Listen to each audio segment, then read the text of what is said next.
All right, Frankie's up. He says, "Hey, I have a couple questions, not just one. I hope you don't mind." Well, we'll try to roll through them rather quickly. Frankie, he says, "I feel there is so much SEO work to do in so little time." Well, join the club, Frankie. Welcome to the club. He says, "I know you preach about outsourcing, but what do you do when you are short on funds and can't afford an outsourcer?" Well, then you're going to have to do it yourself, unfortunately, Frankie. Guys, I reckon, obviously you got to crawl before you can walk. I do preach a lot. We all Semantic Mastery preaches a lot about outsourcing because, we want all of you to not have to work 12, 14 hours a day to make a nice revenue from this type of business, guys.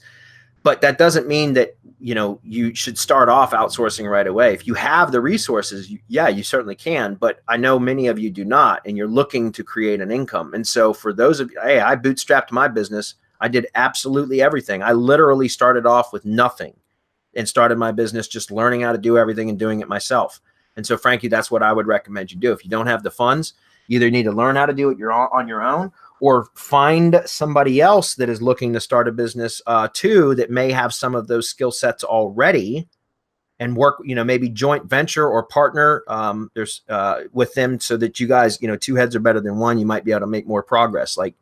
I'm just saying, there's not a lot that you can do if you don't have funds for outsourcing, right? You have to do it yourself. Yeah.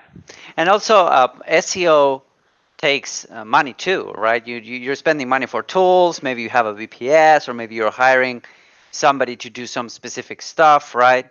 So it does take some resources. It's not only that, and it's nothing like, there's no such thing as free traffic, because you're either paying for your time with your time or with your money, right? So yeah, I totally agree with you, Bradley, in terms of get a couple clients, work them out yourself, get a couple clients, and while you're working on them, develop the process. Here's the key thing.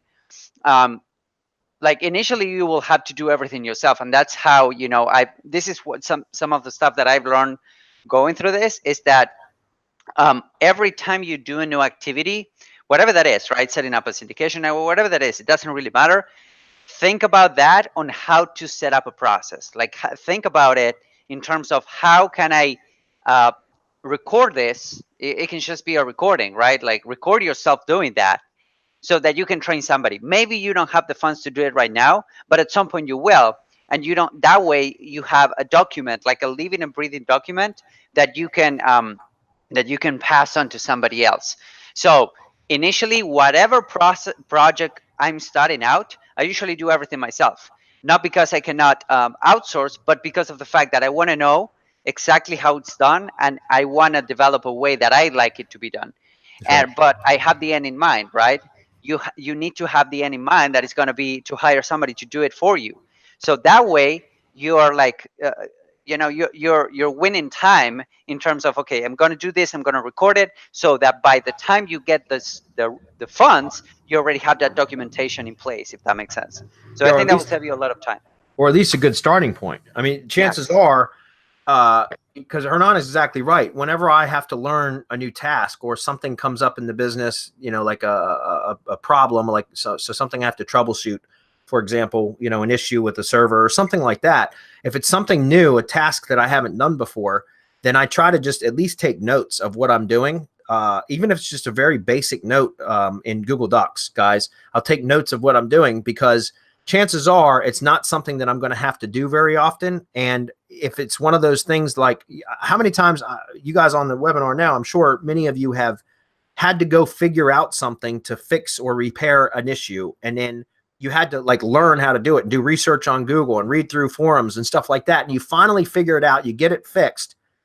And then you forget about what the hell it is that you did to fix it. And 6 months or a year goes by, and then that same issue arises again, and you're back to square one. You got to go start that research all over again, just because you forgot what the hell you did, because it's not something you do regularly.